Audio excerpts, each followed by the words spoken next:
Hello everyone, welcome back to my channel. This side Akshita. आज हम लोग लाइफ प्रोसेस का पेंडिंग चैप्टर जो कि हम ट्रांसपोर्टेशन पे आ गए थे उसको करने वाले हैं। पिछली वीडियो में हमने देखा था ब्रीदिंग को, हमने जाना था कि कैसे एक ह्यूमन बॉडी के अंदर या फिर कैसे एनिमल्स के अंदर या कैसे प्लांट्स के अंदर जो है ब्रीदिंग का प्रोसेस चलता है। आज हम ट्रांसपोर्टेशन देखने वाले हैं इन द सेम वे कि कैसे ह्यूमंस के अंदर, कैसे प्लांट्स के अंदर ट्रांसपोर्टेशन चलता है।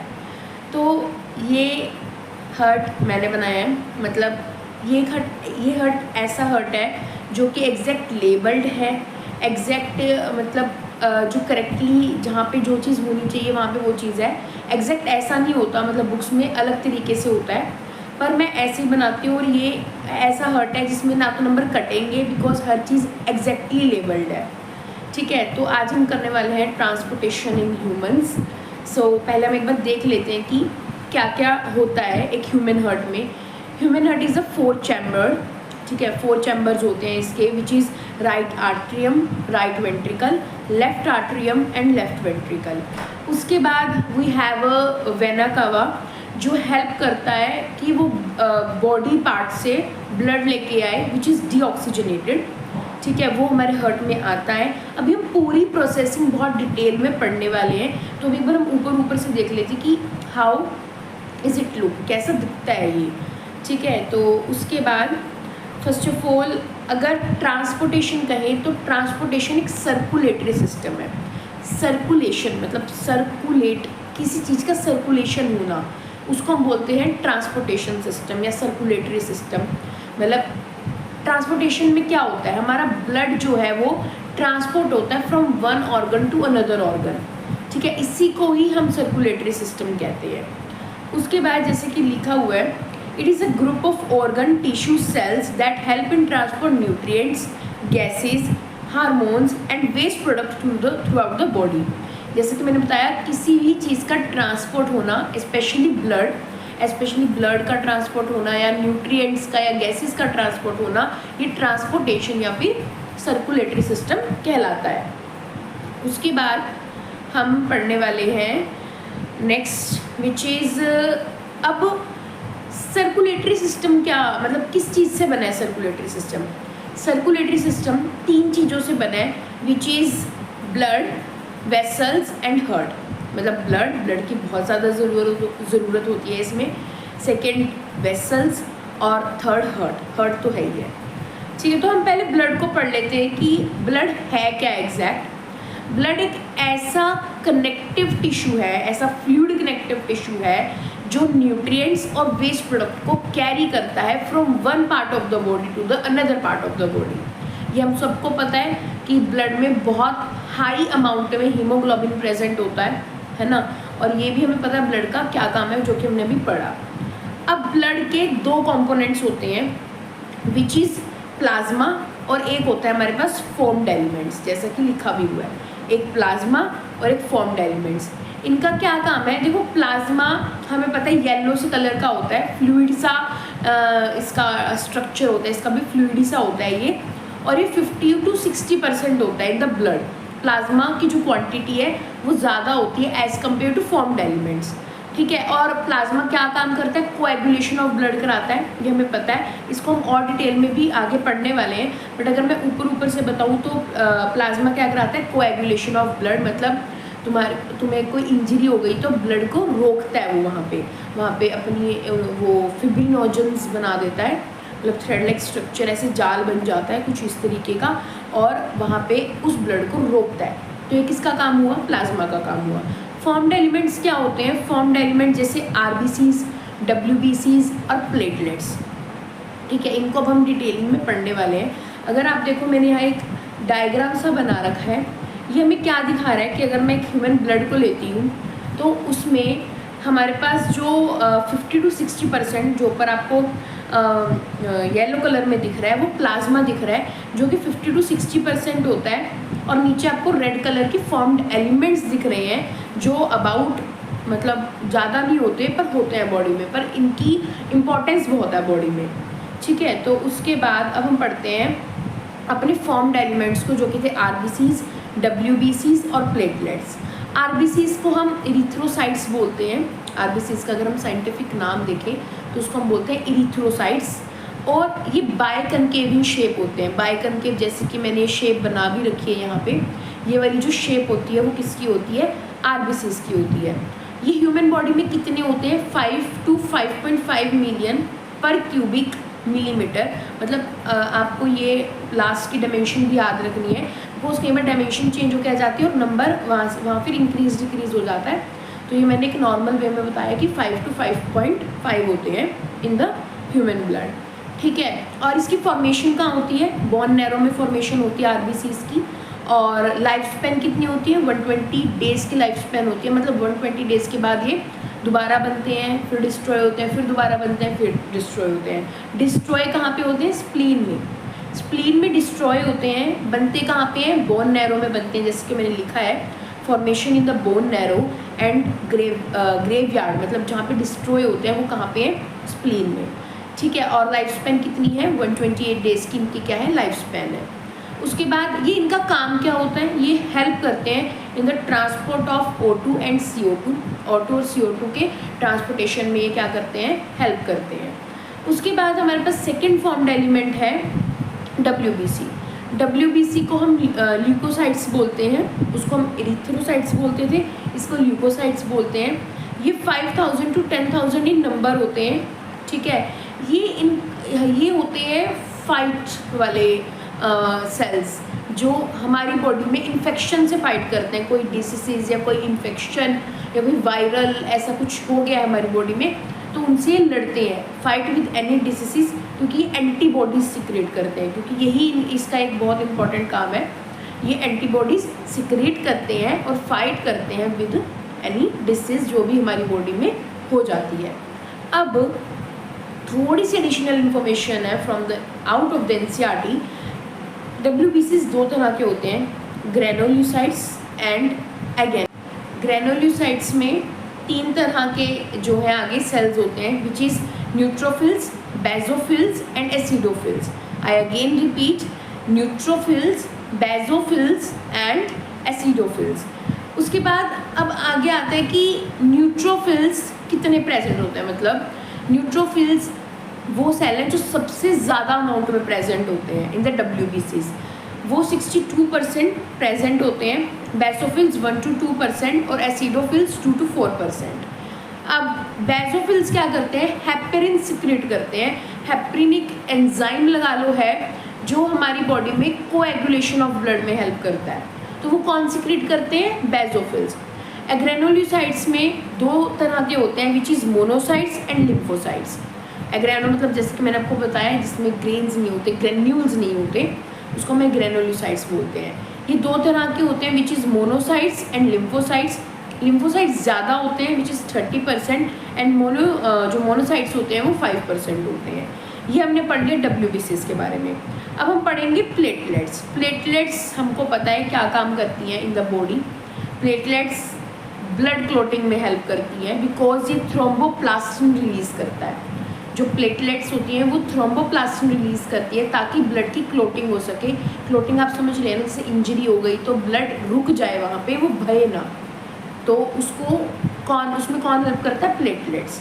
वो स्कम बना देती है ऑन द वाउंड, जो भी आपका वाउंड होगा, जो भी आपकी इंजरी होगी, वहाँ पे आप देखते होंगे वहाँ पर रेडिश कलर का ना ऊपर एक उसको बोलते हैं ना कि ऊपर एक रेडिश कलर में कुछ आ जाता है, जिसको मतलब हम कई बार निकाल भी देते हैं, है ना, तो मज़ा भी आता है उसको निकालने में।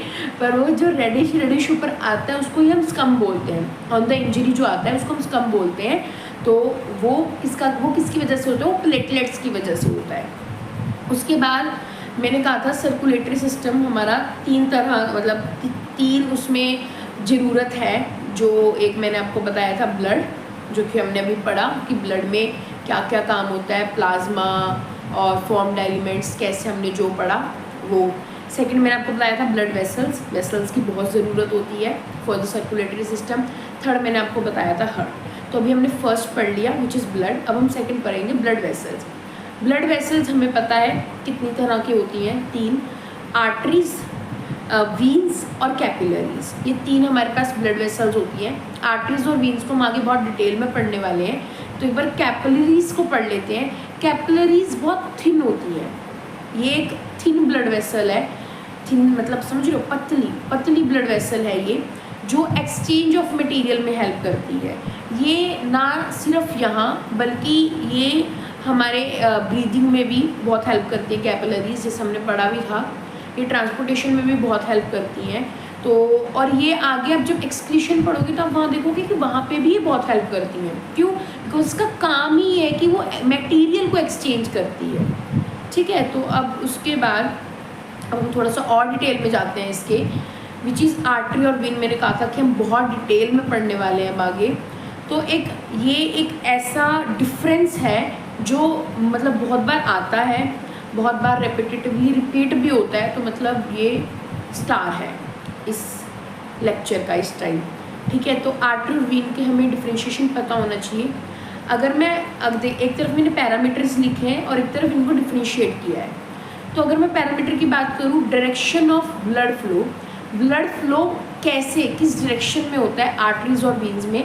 आर्टरीज में अवे फ्रॉम द हार्ट होता है। आर्टरीज का यही काम होता है कि वो ब्लड को अवे, हार्ट से अवे लेके जाती है टू द लंग्स, लंग्स के पास, ताकि वहाँ पे जो लंग्स हैं उस ब्लड को ऑक्सीजनेट कर सके और ऑक्सीजनेट करके वीन्स के थ्रू वापस हार्ट में भेज सके। तो वीन्स का क्या काम हुआ? वीन्स का ये काम हुआ कि वो हार्ट के टूवर्ड्स लेके जाता है।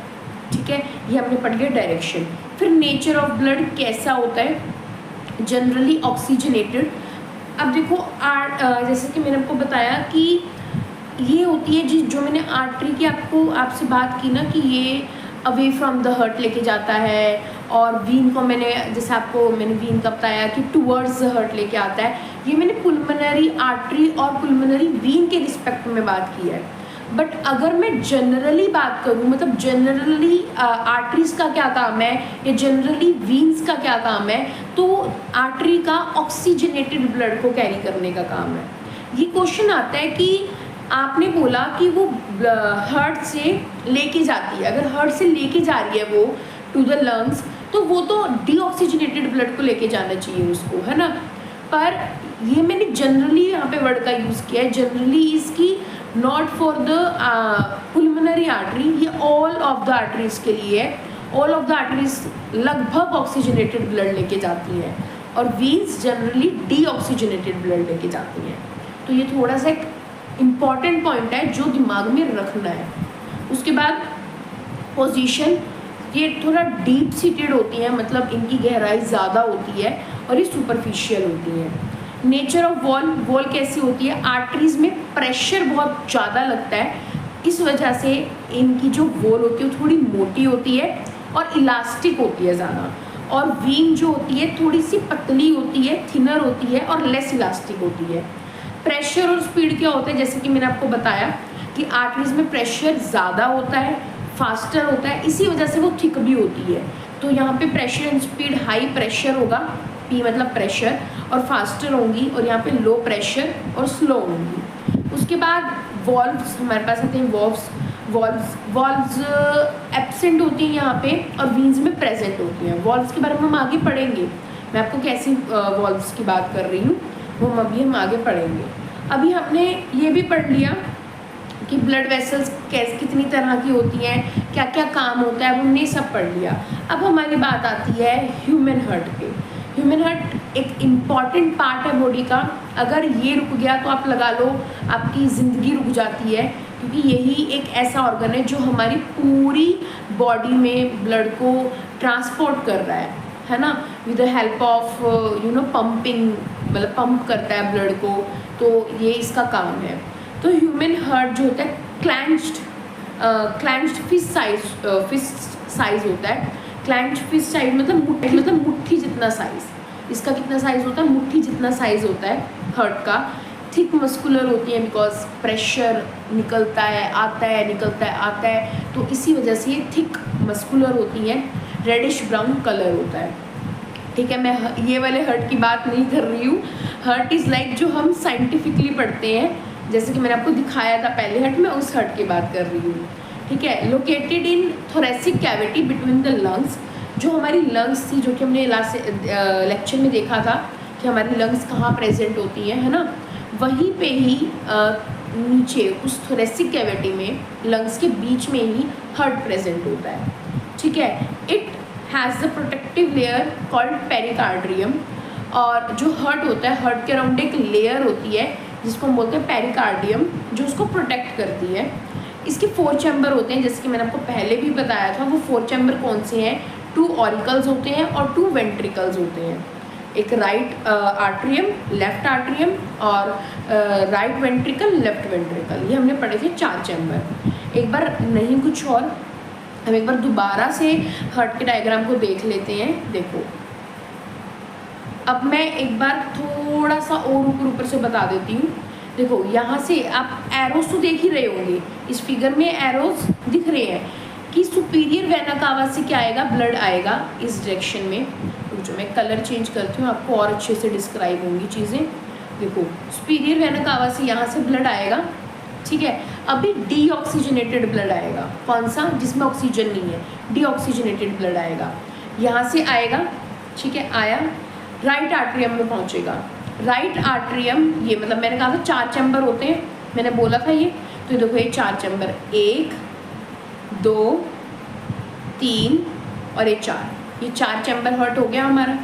उसके बाद मैंने आपको ये बोला था कि यहाँ से ब्लड आएगा राइट आर्ट्रियम में। जैसे ही राइट आर्ट्रियम में आएगा, ये ब्लड राइट वेंट्रिकल में पहुँचेगा। अब ये राइट वेंट्रिकल में पहुँच रहा है, मतलब ये कौन इंश्योर करेगा कि राइट वेंट्रिकल में ही ब्लड जाना चाहिए, या ब्लड वापस ना आ जाए आर्ट्रियम में, वो वेंट्रिकल में ही पहुँचना चाहिए? वो कौन इंश्योर करता है? ये वाली वॉल्व। ये यहाँ पे क्या है? वॉल्व प्रेजेंट होते हैं, जिसको हम ट्राइकप्सिड वॉल्व बोलते हैं, जो ये इंश्योर करती हैं कि जो ब्लड है उसका बैक फ्लो ना हो जाए, वो कहीं वापस ना आ जाए, और वो ये इंश्योर करती हैं कि वो सिर्फ वेंट्रिकल में जाए, ठीक है। जैसे मतलब घोड़ा होता है ना, कि उनके यहाँ पे साइड में बंधा होता है, कि उसको सिर्फ आगे का दिखना चाहिए, ना इधर का ना इधर का। उस तरीके से इनका काम होता है कि जो ब्लड है वो सिर्फ आगे जाए, ना इधर जाए ना इधर जाए। ये वही काम करती है। उसके बाद राइट वेंट्रिकल से जो ब्लड है, ब्लड अब जाएगा पुल्मोनरी आर्टरी में। ये हमारी है यहाँ पे पुल्मोनरी आर्टरी। पुल्मोनरी आर्टरी का क्या काम है? ये जैसे कि मैंने आपको अभी बताया था कि पुल्मोनरी आर्टरी का ये काम होता है कि ये जो ब्लड है लंग्स तक पहुँचाता है। पुल्मोनरी आर्टरी लंग्स तक ब्लड को पहुँचाती है, मतलब यहाँ पे लंग्स होंगी और ये यहाँ तक ब्लड को पहुँचाएगी, ठीक है। लंग्स से वापस फिर जो है हार्ट में आता है, जो ब्लड है वो हार्ट में आता है with the help of pulmonary vein. Lungs से हार्ट तक का काम कौन करता है? Pulmonary vein. तो पुल्मोनरी वीन से जो है वापस आता है फिर ब्लड, और आके कहाँ जाता है? राइट आर्ट्रियम में। अब राइट आर्ट्रियम से, जैसे कि हमने बोला था, राइट आर्ट्रियम से राइट वेंट्रिकल जाने तक एक काम करती है विच इज ट्राइकप्सिड वॉल्व, जो इंश्योर करती है कि बैक फ्लो ना हो। जब पुल्मोनरी वीन से वापस जो ब्लड है वो लेफ्ट आर्ट्रियम में आता है, तो वो आगे वेंट्रिकल में ही जाए, लेफ्ट वेंट्रिकल में, तो वहाँ पे भी एक वॉल्व प्रेजेंट होती है जिसको हम बोलते हैं बाइकप्सिड वॉल्व। बाइकप्सिड वॉल्व का यही काम होता है कि वो ये इंश्योर करती है कि वो जो ब्लड है वो सिर्फ लेफ्ट वेंट्रिकल में ही जाना चाहिए। अब वो लेफ्ट वेंट्रिकल से जो हमारा जो ब्लड होता है वो जाता है ऑर्टा में। यहाँ पे ये एक ऐसा पार्ट है, यही आगे जो है ब्लड की सप्लाई करता है in all of the body parts, ठीक है। ये यहाँ पे जो लेफ्ट वेंट्रिकल है वहाँ से ब्लड ऑर्टा में आता है, और ऑर्टा से ही आगे सारे इन द बॉडी जो है सर्कुलेट करता है ब्लड, ठीक है। ये तो हमने अभी थोड़ा ऊपर से पढ़ा है कि कैसे फंक्शनिंग होती है हमारे बॉडी में, कैसे ब्लड जा रहा है, कैसे सब कुछ हो रहा है, हमने ये पढ़ा है। ये देखो, ये बीच में एक सेप्टम है, septum is separating both of the chambers, मतलब दोनों चैम्बर्स को अलग करता है ये। और इसके बाहर जो लेयर है, जैसे कि मैंने आपको बताया था, पेरिकार्डियम की लेयर होती है। उसके बाद अब हम ऑरिकल्स को और डिटेल में पढ़ लेते हैं। ऑरिकल्स अपर होते हैं, जैसे कि मैंने आपको बताया था, एक राइट ऑरिकल, एक लेफ्ट ऑरिकल, एक राइट वेंट्रिकल, एक लेफ्ट वेंट्रिकल। तो ऑरिकल तो ऊपर ही हुए ना, तो ऑरिकल जो होते हैं ऊपर होते हैं, वेंट्रिकल से छोटे भी होते हैं, याद रखना। और ये ब्लड को रिसीव करते हैं, यही वो पार्ट होता है जो ब्लड को रिसीव करते हैं, चाहे वो ऑक्सीजनेटेड हो चाहे डीऑक्सीजनेटेड हो। थिन वॉल्ड होते हैं, ठीक है, ऑक्सीजनेटेड ब्लड रिसीव करते हैं। और डीऑक्सीजनेटेड ब्लड कौन सा रिसीव करता है? राइट जो ऑरिकल है वो डीऑक्सीजनेटेड ब्लड रिसीव करता है और left auricle oxygenated blood receive करता है, ठीक है, जैसे कि मैंने लिखा भी है, by left auricle receive oxygenated blood. Right auricles has tricuspid valve, जैसे कि मैंने आपको ट्राइकप्सिड वॉल्व का काम भी बताया कि उसका काम क्या है। और लेफ्ट ऑरिकल में बाइकप्सिड वॉल्व होती है, which allow only unidirectional flow of blood, जो ये डायरेक्ट करती है कि वो एक ही तरफ मूव करे ब्लड, ना उसका बैक फ्लो हो ना वो कहीं और जाए, वो सिर्फ कहाँ मूव करे, एक ही डायरेक्शन में ब्लड जो है मूव करे। वो कौन करती हैं? वो जो वॉल्व प्रेजेंट होते हैं हमारे हार्ट में, वही उनका काम होता है, वही वो सब कुछ संभालती है, जो बैक फ्लो को प्रिवेंट करती है, मतलब बैक फ्लो नहीं होने देती, ठीक है। अब उसके बाद हमारे पास आते हैं वेंट्रिकल्स। वेंट्रिकल्स लोअर होते हैं, लार्ज होते हैं as compare to auricles, thick wall होती है उनकी, और ब्लड को पंप करते हैं टू द वेरियस ऑर्गन, जैसे कि ऑर्टा मैंने बताया था, वहाँ पे उसको जो है ब्लड को पंप करते हैं, तो ये इनका काम होता है। और जैसे कि राइट जो वेंट्रिकल होता है वो डीऑक्सीजनेटेड ब्लड रिसीव करता है, और जो लेफ्ट वेंट्रिकल होता है वो ऑक्सीजनेटेड ब्लड रिसीव करता है फ्रॉम द आर्टरियम्स, ठीक है। अब उसके बाद हम लोगों को पढ़ना है। आई होप यहाँ तक आपको मोस्ट ऑफ चीज़ें जो है वो क्लियर हो गई हो। उसके बाद हमारे पास आ जाता है ऑर्टा। ऑर्टा जैसे कि मैंने आपको बोला था कि ऑक्सीजनेटेड ब्लड को हर एक बॉडी पार्ट तक लेके जाता है, ये इसका काम होता है। और उसके पास एक सेमी ल्यूनर वॉल्व होती है जो बैक फ्लो को प्रिवेंट करने में मदद करती है, मतलब इसके पास भी एक वॉल्व होती है सेमी ल्यूनर वॉल्व जो ये काम करती है। अब हम और डिटेलिंग में और अच्छे से इस हार्ट के मैकेनिज़्म को पढ़ने वाले हैं। देखो अब इस हार्ट के मैकेनिज़्म को मैं पढ़ाने वाली हूँ। ये एक GIF है, ये बहुत फास्ट चल रही है एनिमेशन, पर मैं इसको आपको बहुत धीरे से बहुत अच्छे से पढ़ाने वाली हूँ। तो हम शुरू करते हैं, इसको और डिटेल में पढ़ेंगे। मैं आपको बताऊँगी कि कैसे GIF काम कर रहा है, कैसे हमारे जो हार्ट है उसमें सब कुछ चलता है। तो देखो अभी जो यहाँ पे चल रहा है इस टाइम, ये अभी रिलैक्सेशन मोड चल रहा है। रिलैक्सेशन मोड मतलब आप अगर आप देखो तो देखो ये आर्टरिया अभी क्या हो रही है, जो आर्टरिया और जो वेंट्रिकल्स हैं वो रिलैक्स हैं, अभी फिल हो रहे हैं जस्ट। अभी जो मतलब ये हमारा आर्टरिया और वेंट्रिकल्स होते हैं वो भी जस्ट फिल हो रहे हैं। यहाँ पे देखो, आप देखो यहाँ पे इसको ये पूरा ब्लैक हो रखा है, ये यही दिखा रहा है कि अभी ये सिर्फ फिल हो रहे हैं। और टाइम कितना लिए? 0.1 सेकेंड। जितनी बार हमारा हार्ट रिलैक्स होगा उतनी बार हमारे पास जो डायस्टोल जो होता है वो आएगा। जितनी बार हार्ट रिलैक्स होगा उतनी बार डायस्टोल आएगा, ये आपको दिमाग में बिठाना है। अभी सिर्फ वेंट्रिकल्स और आर्टरियाज जो हैं वो फिल हो रहे हैं, रिलैक्स हैं, अभी कुछ भी नहीं है। टाइम 0.1 सेकेंड है, ये हमें नोट करना है क्योंकि ये पूरी साइकिल 0.8 सेकेंड की होती है। जितना भी हमारे पूरा जो साइकिल चलता है, यहाँ से यहाँ जाएगा ब्लड, वहाँ से वहाँ जाएगा, ये पूरा 0.8 सेकेंड का होता है, ठीक है। अभी देखो यहाँ पे AV वॉल्व यही वाली वॉल्व है। अभी AV वॉल्व ओपन हुई है, AV वॉल्व क्या हुई है? ओपन हुई है। अब उसके बाद आप देखो, अब ये वाली फ़ोटो, इस वाली अगर आप फोटो में देख रहे हो, आर्टरिया कॉन्ट्रैक्ट हो चुका है। आर्टरिया क्यों कॉन्ट्रैक्ट हुआ है? क्योंकि अब जो आर्टरिया कॉन्ट्रैक्ट होगा तभी तो ब्लड वेंट्रिकल में पहुंचेगा। जब आर्टरी कॉन्ट्रैक्ट करेगा अपने आप को तो हार्ट कहाँ पहुंचेगा? वेंट्रिकल में पहुंचेगा। तो अब यहाँ से जो वो ब्लड था वो कहाँ आ गया? वेंट्रिकल्स में आ गया। अब टाइम नोट करो, टाइम हो गया 0.2 सेकेंड। और जो अभी जो हमारा जो चल रहा है वो डायस्टोल ही चल रहा है। और जो AV वॉल्व है वो ओपन हो चुकी है, मतलब हो रही, वो पिछली बार भी ओपन हो चुकी थी और अभी भी ओपन ही है। ओपन क्यों है? क्योंकि वो ये डायरेक्ट कर रही है कि ब्लड सिर्फ वेंट्रिकल में ही पहुँचे, ठीक है। अब देखो आप ये वाली फ़ोटो, अब यहाँ पे आइसोवॉल्यूमेट्रिक कॉन्ट्रैक्शंस आ रही है, मतलब अंदर वाली जो कॉन्ट्रैक्शंस होती हैं वो आ रही है। मतलब अब कॉन्ट्रैक्शंस आ गई।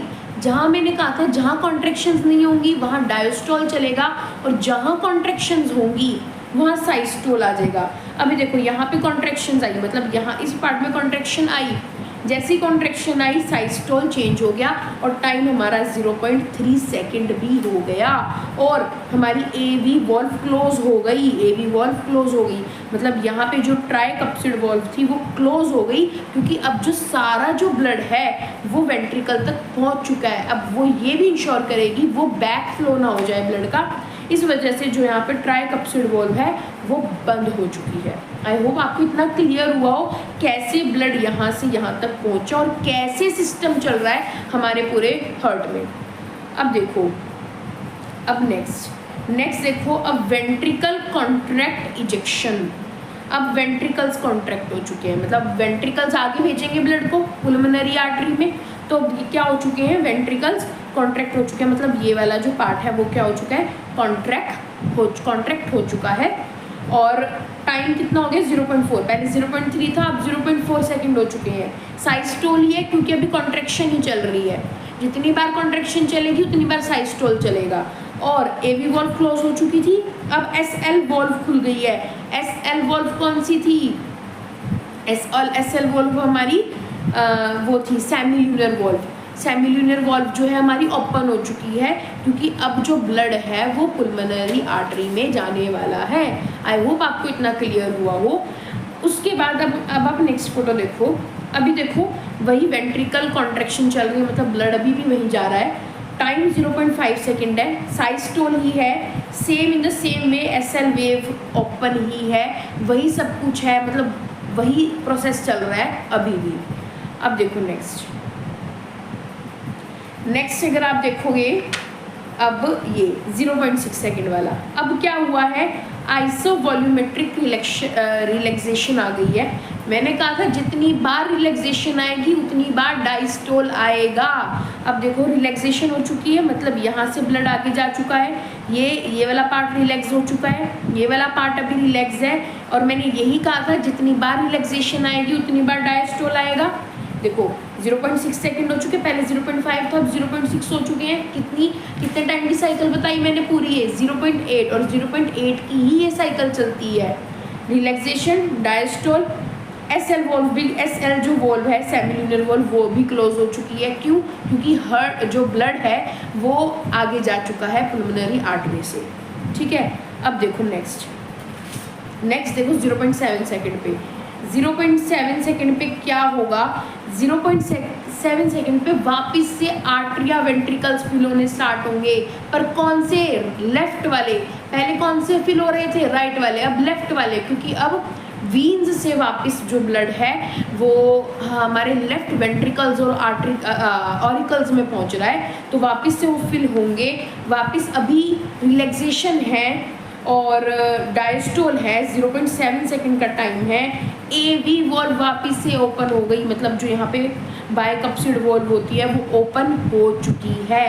अब नेक्स्ट डायग्राम अगर आप देखोगे तो नेक्स्ट डायग्राम में देखो वापस से 0.8 सेकेंड डायस्टोल। अब वही प्रोसेस यहाँ पे वापस चलेगा जो प्रोसेस हमारा अभी हम पढ़ रहे थे इन द राइट आर्ट्रियम और वेंट्रिकल। अब वही प्रोसेस हमारा लेफ्ट ऑरिकल और वेंट्रिकल में चलेगा।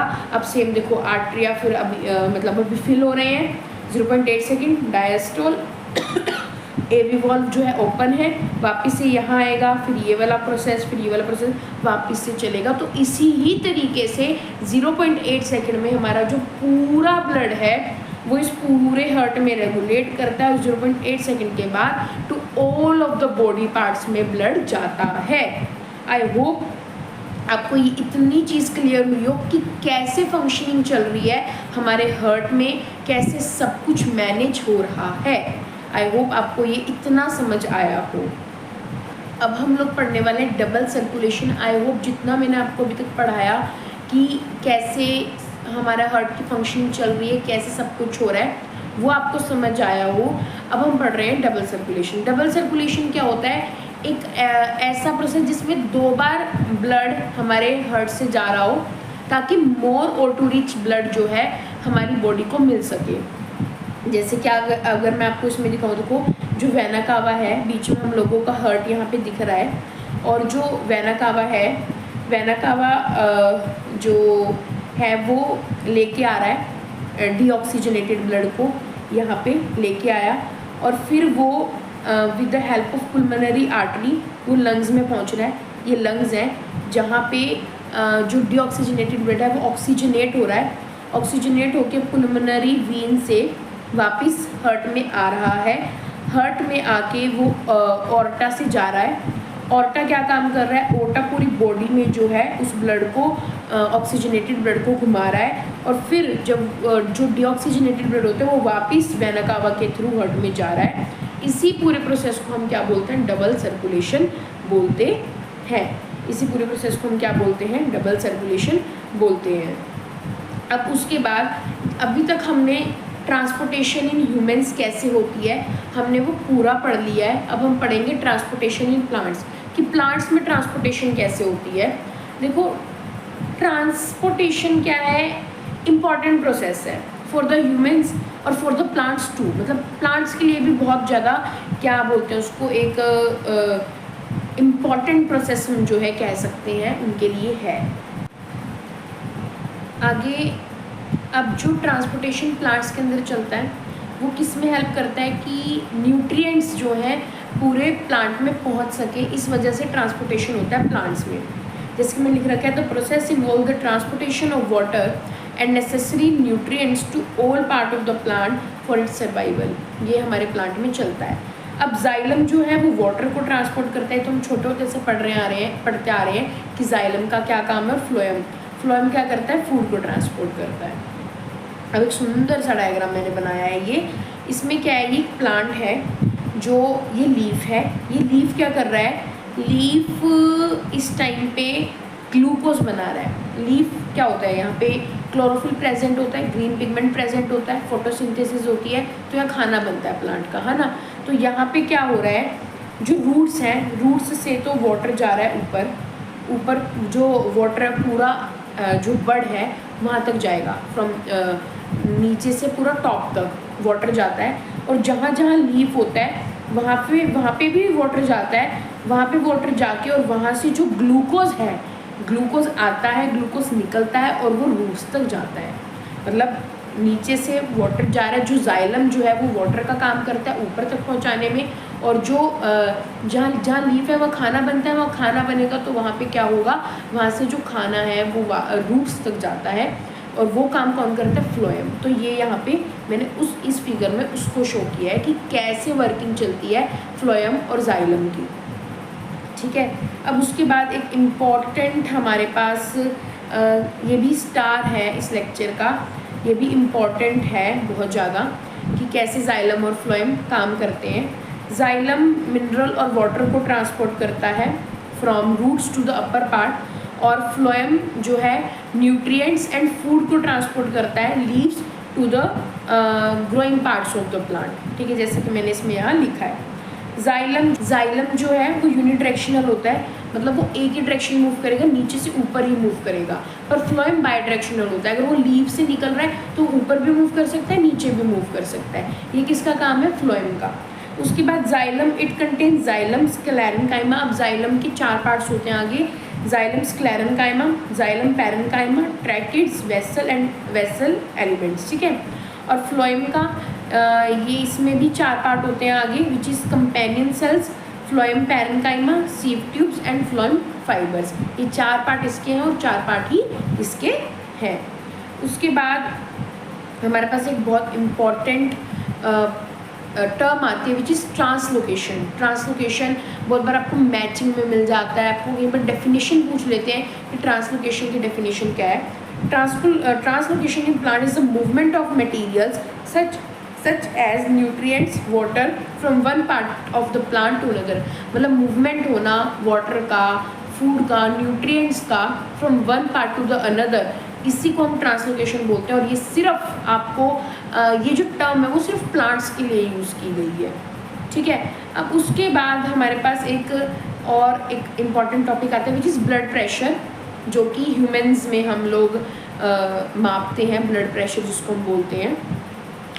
तो ब्लड प्रेशर होता क्या है, वो प्रेशर जो आर्टरीज या जो ब्लड वेसल्स अपनी वॉल्स पे लगाती हैं उसको हम ब्लड प्रेशर कहते हैं, ठीक है।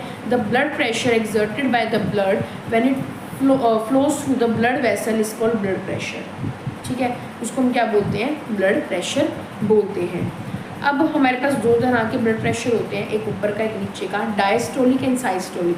जो भी हमने पढ़ा था, जब रिलैक्सेशन होगी वहाँ डायस्टोलिक आएगा, जहाँ कॉन्ट्रैक्शंस होंगी वहाँ साइस्टोलिक आएगा, जो भी हमने पढ़ा था।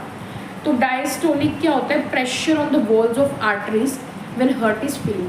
जब हार्ट भरता है और जो आर्टरीज प्रेशर लगाती हैं ऑन द वॉल्स, उसको हम डायस्टोलिक प्रेशर बोलते हैं, जो कि 80 mm ऑफ Hg होता है नॉर्मली।